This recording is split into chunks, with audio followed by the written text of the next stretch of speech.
che ti voglio fare tu, perché hai detto che il cinema c'è. Se hai visto qualcuno dei film che recentemente sono stati girati in Sardegna. Beh, io sono innanzitutto amico di Carpilli Ok. e poi vabbè, Nereo ovviamente c'era Guerra, e le cose recenti, infatti non le ho viste, ammetto, però in generale il discorso che fai tu ha a che fare con quella che è la cultura nazionale in realtà del cinema che non è solo romano, per me te lo dico, venendo da Roma, però di una centralità che forse, insomma, è sicuro che ci sono realtà diverse che possono essere espresse nel cinema italiano. Dipende da quanto questa cosa qui sia interesse che venga vista, da quanto sia interesse che venga diffuso. Credi che, non so, sostenere anche il cinema regionale, tra virgolette, possa completare una dispersione di risorse, un momento di crisi, invece un arricchimento generale? Io penso che sia un arricchimento, non vorrei però in questo momento fare il gioco di chi invece pensa che il federalismo anche cinematografico debba essere in qualche modo sostenuto. Ci sono realtà produttive regionali che sono diventate importanti, penso al Film Commission di Torino, Puglia, che adesso iniziano a essere forti. Quella potrebbe essere una strada per incentivare la possibilità di produrre cose, di riuscire a costruire un know-how tecnico anche delle persone che sono sul luogo, la possibilità di raccontare vari aspetti della vita italiana, perché è una vita ricca, conforme, la realtà sarda è completamente diversa già dalla realtà romana, all'interno della Sardegna ci sono mille differenze, così come all'interno del Lazio, all'interno della Toscana, all'interno del Piemonte, all'interno della Sicilia, insomma siamo un paese ricchissimo di possibilità narrative, sì, ma anche narrative.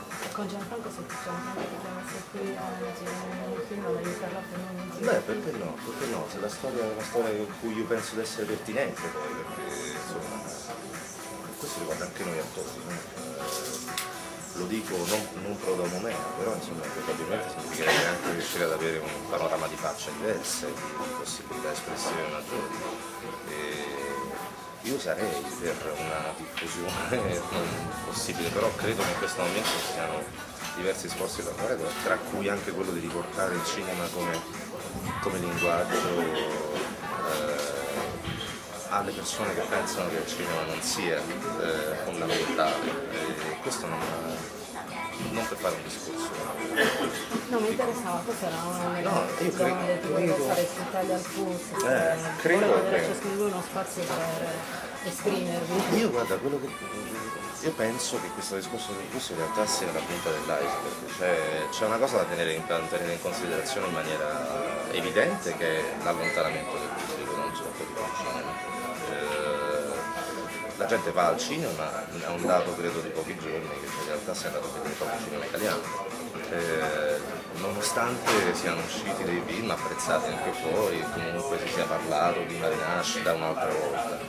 È chiaro che un governo che non decide di investire sul cinema come una forma di espressione del paese e quindi come una forma di arricchimento culturale delle persone è un governo che quindi nel momento in cui voglia incentivare la possibilità dei privati di intervenire, però poi dice sai a noi non ce ne frega granché, però se due privati di oggi se ci avessi dei soldi da parte e vedessi un governo che mi dice sai a noi questo aspetto non ci interessa, però se voi volete investire probabilmente penserei di investire dove al governo interessa.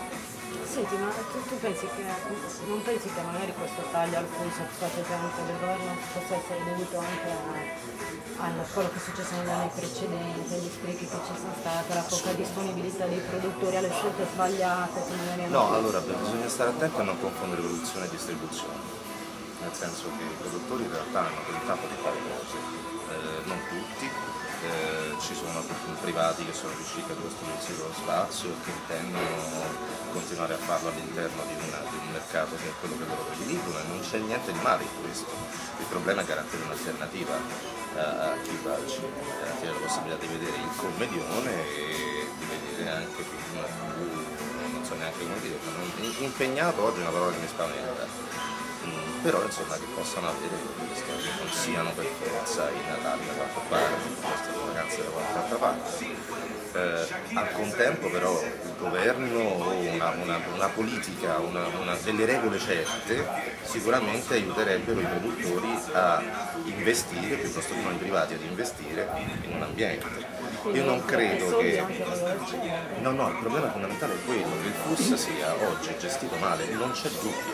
Noi non stiamo facendo una battaglia per riavere quei soldi e continuare a vivere, almeno io personalmente, di quel malgoverno di quel FUS.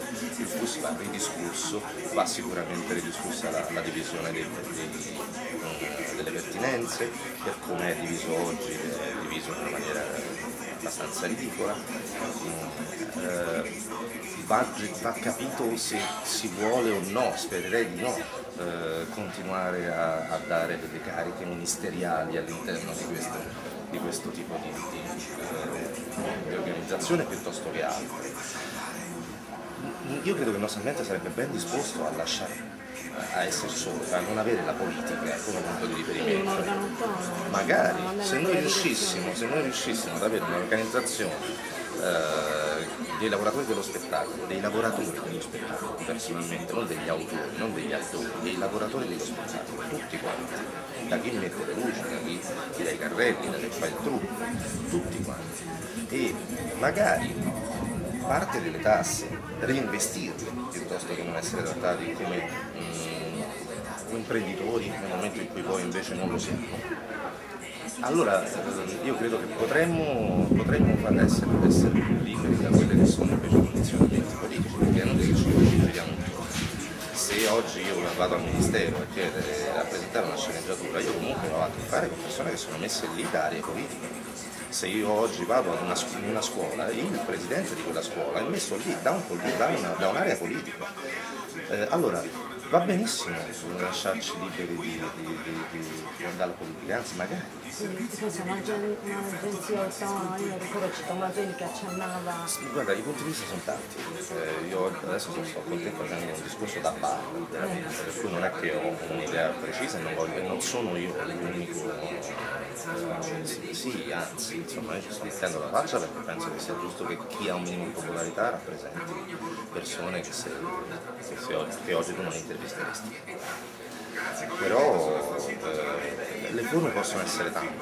Certamente il discorso fatto da Berlusconi e Bondi l'altro giorno significa che abbiamo in qualche modo costretti a parlarne uno. Continuerete la battaglia? Sì, ma penso che è una cosa che ci terrei a sottolineare, che in realtà è una battaglia per l'alternativa piccola, non è solo una battaglia che noi siamo visti come quelli che fanno un film e si comprano un appartamento, premesso che non è più così, ma lo è stato forse negli anni 60, e premesso che quelli di noi che riescono a campare con relativa tranquillità sono una minoranza, e che comunque tutti quanti noi sappiamo di aver scelto un lavoro precario per definizione. Però sappiamo anche che i minimi sindacali dei ragazzi che iniziano, che escono da una scuola, sono ridicoli, perché non c'è nessun tipo di ammortizzatore sociale che permetta di garantirsi uno spazio che si possa chiamare lavorativo in Italia, per quello che riguarda il nostro ambiente. Noi non esistiamo dal punto di vista, cioè non c'è una voce di legge che definisca che cosa sono piuttosto che non che definisca alcune delle professioni che fanno parte non solo del cinema, ma del teatro. Se io dovessi oggi la produzione dare i contributi di pensione ad una figura dello spettacolo che non è riconosciuta come tale, dovrei inventarmi che quello fa un altro mestiere. Cioè il livello della situazione è confusa, caotica e va sicuramente ridisegnata con la collaborazione, nel senso che non sono noi arrivederci e grazie. Io sono contento che Carluce e Barbareschi stiano facendo quello che stanno facendo, non sono a destra o a sinistra, se si riesce a fare qualcosa di concreto, ben bene, è necessario farlo. Ci stanno. È un discorso lungo. Grazie. Ti voglio fare tu perché hai detto che